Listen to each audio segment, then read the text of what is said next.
TapTap Send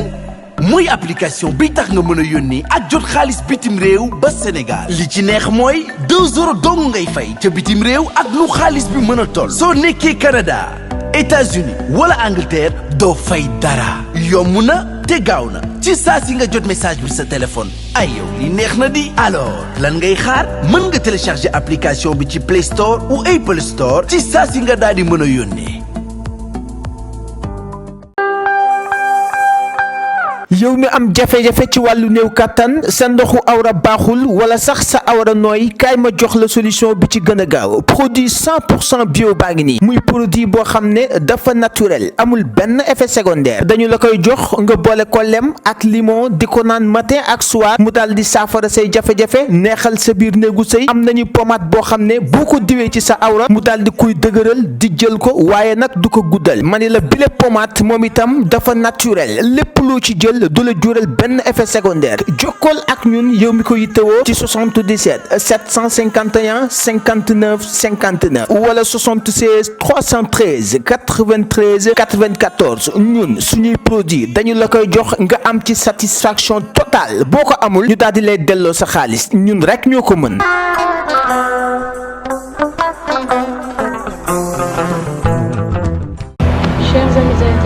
bien le bonjour gannaaw bi ñu leen nuyoo jox leen li nga xam ne moo di seen wàccuwaay ñu leen di dalalaat jàmm fii ci VIP People ci seen journal VIP ñu koy dooree nag ak le conseil économique journal bi di laas nag ñoom dañoo annoncé li nga xam ne moo di la démission de Abdoulaye Daouda Diallo ndax nag dafa am revirement de situation bu ca am moom il a remis sa démission nekki ni démb laas nag annoncé na ko ainsi que le président du conseil économique social et environnemental CES moom Abdoulaye Daouda Diallo nag devrait rendre li nga xam ne moo di tablier wam nekki ni tey ci mercredi pour marquer li nga xam ne nag mooy opposition am à la désignation de Amadou Ba pour porter les couleurs de Benno Bokk Yaakaar lors des prochaines élections présidentielles yi ñu dëgmal en février 2024. ñun journal bi yemu ca ndax mi ngi ñuy rapporter que l'ancien ministre des finances moom il a fait connaître li nga xam ne nag moo di position wam que ne président Macky Sall lors d'une audience bi nga xam ne le président Macky Sall lui avait accordé ça niki ni lundi moom le chef de l'État da ko bëggoon convaincre pour def ko lii di premier ministre moom mi di Abdoulaye Daouda Diallo waaye nag mujj naa lànk ndax nag dans son édition de ce mardi démb bi ñu génn ñu ñuy wax nag ne le président du CES a décliné l'offre d'après le journal bi ñu ko informé niki ni mercredi que Abdoulaye Daouda Diallo moom nag a juré que son opposition à la désignation de Amadou Ba ne constitue pas li nga xam ne nag moo une entreprise de sabordage de Benno mais plutôt une manière de sauver l'APR moom nag li mu xamal nee na ñu njiit yi ne fële ca Benno Bokk Yaakaar ñi ci ëpp ñoom d'accorduñu ak choix bi nga xam ne le président Macky Sall def na ko jëmale ko ci kii di Amadou Ba waaye tamit ñoom ils ont décidé de bénir lii di la candidature de Amadou Ba nekkul ngir jëmmi Amadou Ba mais c'est uniquement pour conserver li nga xam ne moo di leur poste de ministre ou de directeur général moo tax nag ñoom ñu ànd ak li nga xam ne moom la Macky Sall désigné Amadou Ba waaye d'accorduñ ci au fond de moom mi ngi wax ne moom nag génn gi nga xam ne génn na ko Benno Bokk Yaakaar jamono ji nekkul en aucun cas loo xam ne nag sabordage de Benno la mais plutôt une manière de sauver l'APR moom nee na dafay dimbali lii di APR ci ay waxam waaye yemu ca ndax nee na nag responsable yu bëri yu nekk fële ca APR ñi nga xam ne dañoo valider choix wu président Macky Sall defuñu ko lenn nag rudul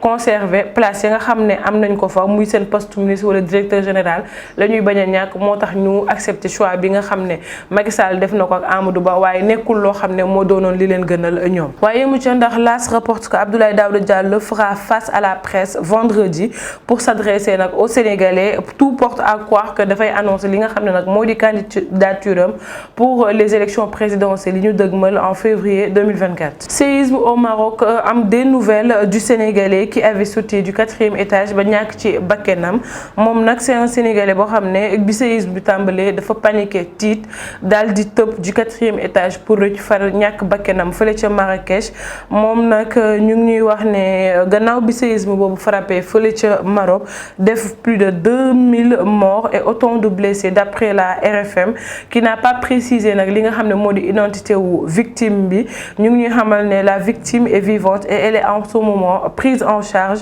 dans un hôpital marocain ñu ñuy xamal nag nag cette dernière a donc eu plus de chance que son compatriote bii di Medoune Mbaye Sall moom dafa mujjee succomber à ses blessures après qu'il est tombé du deuxième étage d'un immeuble. kenn xamul nag ba tey ce commerçant originaire de Rufisque a volontairement sauté du bâtiment ou s'il a été projeté au sol par li nga xam ne nag moo di le tremblement de terre. Le Jolof plongé dans le noir depuis nag 24 heures, les activités économiques affectées ndax nag les habitants du Jolof ñoom jamono ji ñu ngi ci lëndëm kurus ci guddi gu bësitagul ndax depuis hier mardi vers 22 heures et pour cause l'un des postes de distribution de la Société nationale d'électricité du Sénélec moom nag elle est tombée en panne occasionnant d'énormes désagréments ci li nga xam ne moo di population ba nekk foofu nag surtout en cette période d'hivernage accompagnée d'une forte chaleur ndax nag selon notre source am na ay techniciens sax yu jóge fële ca Ndar Saint-Louis depuis niki ni tey ci suba ñoom nag ils sont autour du poste de distribution mais la distribution de l'électricité n'est pas encore rétablie ba tey ñëwul. Joint au téléphone nag commerçant yi ñoom ñu ngi yuuxu li nga xam ne moo di seen ab nakar et déclare que ni dinañ ci subir ay pertes yu énorme ndax nag seen ay marchandises yi nga xam ne jamono ji dara tàkkul benn frigo tàkkul et des banques des structures sanitaires et les stations de service ñoom tamit ils font recours à des groupes électrogènes pour mën a nag bañ di seen marchandises yi yàqu ci seen ay loxo. Pour assurer le service minimum, toutes les activités économiques du Jolof sont en point mort instant bii ni daal foofu ca Jolof dara demul dara dikkul lépp taxaw, rien ne bouge dans toutes les communes du département. 800 milliards la BRVM clôture ce mardi par un record historique ndax ñi ngi xamal ne la bourse régionale des valeurs mobilières BRVM a franchi la barre des 800 milliards de francs CFA ci suñu ay koppar de capitalisation de son marché mu di action à la clôture de sa séance de cotation du mardi 12 septembre 2023 nekki ni démb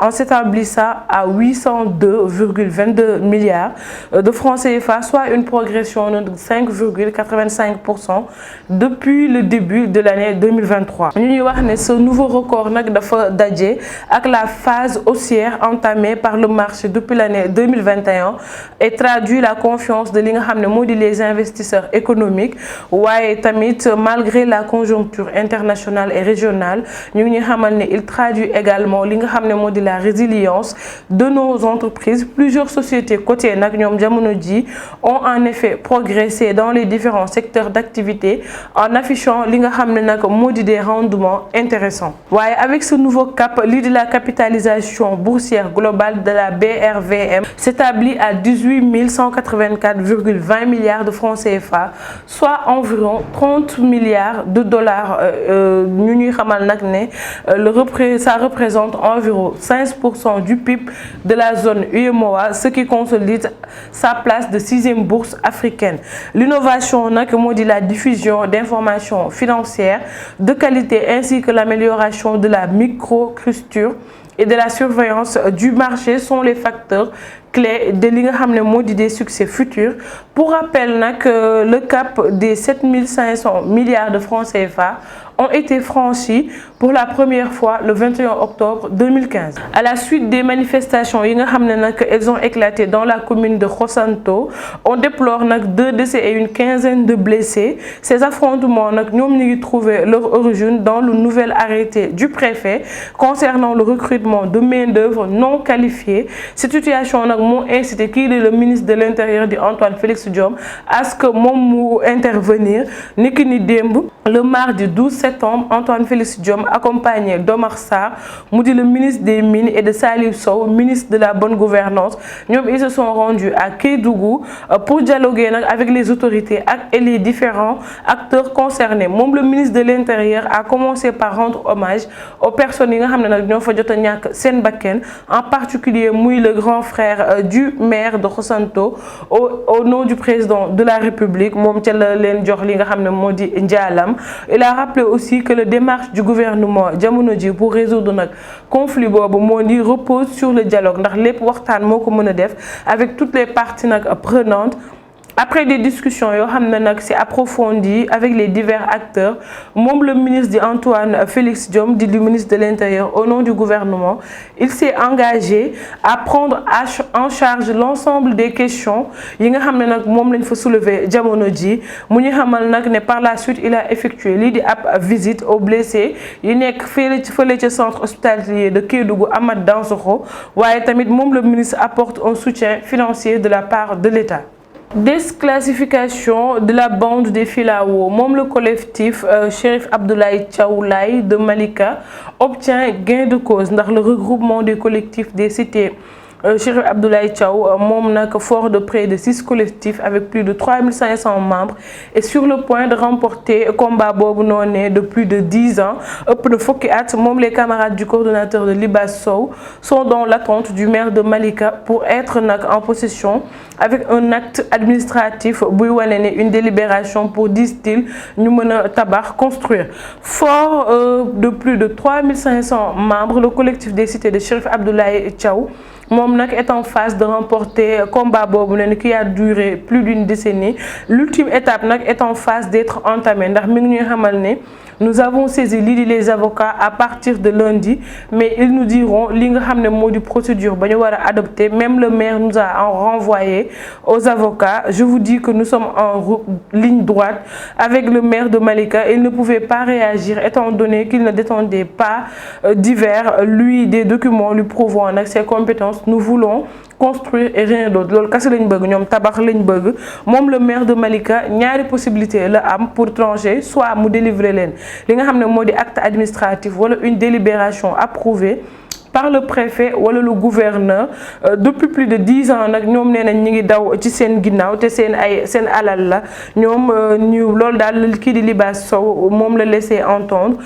Il ajoute que le président de la République Macky Sall a compris enjeu bobu té mom respecté na tous les engagements tenus à leur égard. Muy wax né nous en profitons pour demander nak li nga xamné modi une audience avec le chef de l'État. Il a pris une décision historique ndax nak la prochaine étape nous restons à l'écoute des juristes. En ce qui nous concerne, c'est 207 hectares, a-t-il fait savoir du journal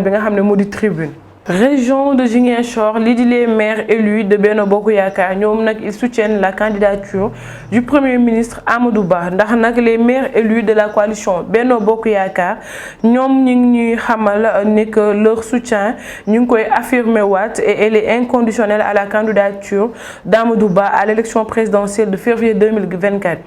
D'après ces élus, Amadou Ba nak mom mo réunir li nga xamné modi des qualités humaines, technique et politique attendue d'un président de la République. Nous avons tamit né Amadou Ba mo meuna conforter li nga xamné modi les avancées du Sénégal ci un contexte mondial d'une très grande complicité. Après avoir placé leur confiance en Macky Sall, le président de la coalition de Benno Bokk Yaakaar mom mi nga xamné nak dafa décider baña tek li nga xamné modi troisième candidature et apaiser tout son poids pour le choix d'un candidat bo xamné da fay nek candidat bu consensuel ñepp ci d'accord. Enfin de perpétuer li nga xamné modi l'œuvre de construction du Sénégal émergent. Ñom nak contane nañ ca du choix porté sur Amadou Ba, mais nak li ñu gëm fermement moy qu'il représente le meilleur profil pouvant les mener vers la victoire au soir du 25 février 2024 au premier tour. Ñu ñi xamal tamit né ñom ils ont foi en la capacité de Amadou Ba ndax nak mom mo meuna bolé li di partisans yi à leur aspiration profonde à consolider li nga xamné modi la paix et les projets de développement de notre région. Waye nak en soutenant Amadou Ba ñom ñi ngi di wax né nous appelons donc tous les militants, partisans et sympathisants de la coalition Benno Bokk Yaakaar de la région de Ziguinchor ñom ñu mobiliser wu massivement pour parrainer nak ki di le candidat Amadou Ba ndax moy le choix de notre leader Macky Sall di le porte-étendard du Benno Bokk Yaakaar, exhorte-t-il. Ailleurs nak ces élus de la zone sud ñom restent convaincus que Amadou Ba saura réunir mom moy dajalé li di les compatriotes épris d'unité, de paix et de prospérité pour prendre le relais du président de la République Macky Sall. Coopération entre le Sénégal et la Turquie. Mu nek nak un mémorandum d'entente signé pour développer l'idée le Waqf. Le Sénégal va s'appuyer sur la Turquie pour faire du Waqf un moteur de développement. Selon un communiqué de presse, la haute autorité du Waqf du Sénégal et la direction générale de la République de Turquie ont signé un mémorandum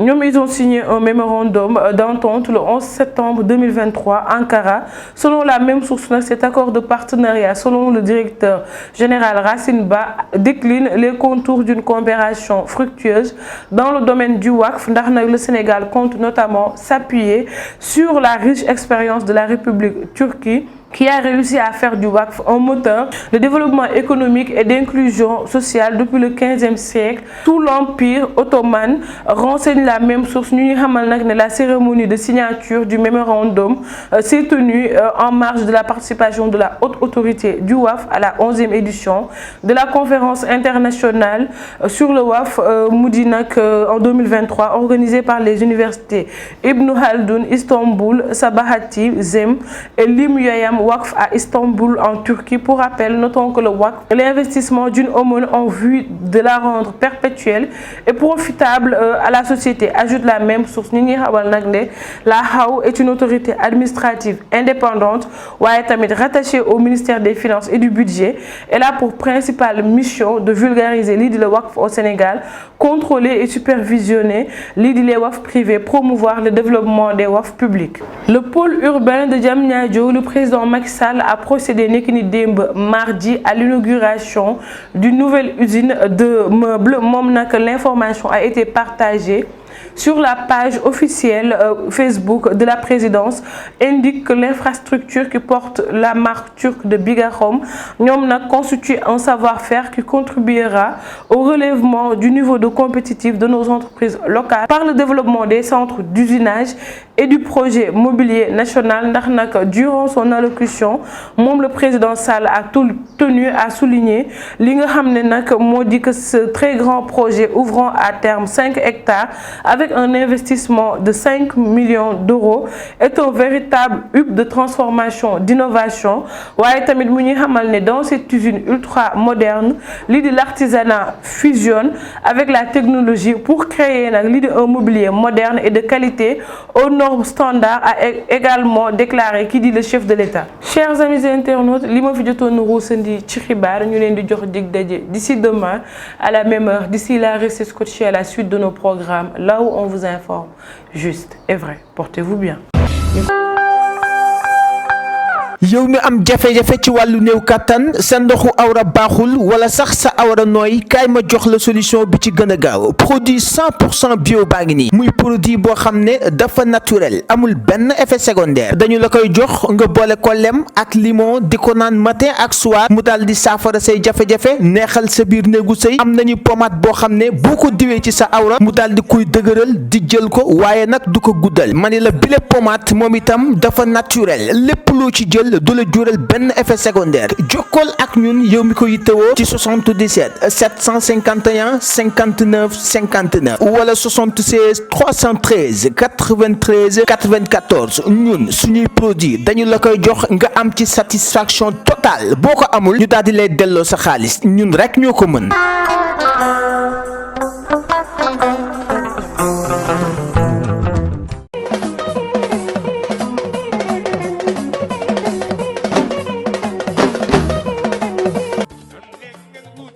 Hello guys, une bonne nouvelle avec TapTapSend, une nouvelle application sûre et rapide. Envoyez de l'argent partout à travers le monde, que ce soit l'Europe ou les États-Unis, avec TapTapSend. Utilisez le code promo TANGE26 et gagnez 10 € sur chaque transfert. Téléchargez l'application sur Apple Store ou Play Store. Avec TapTapSend, tout est révolu.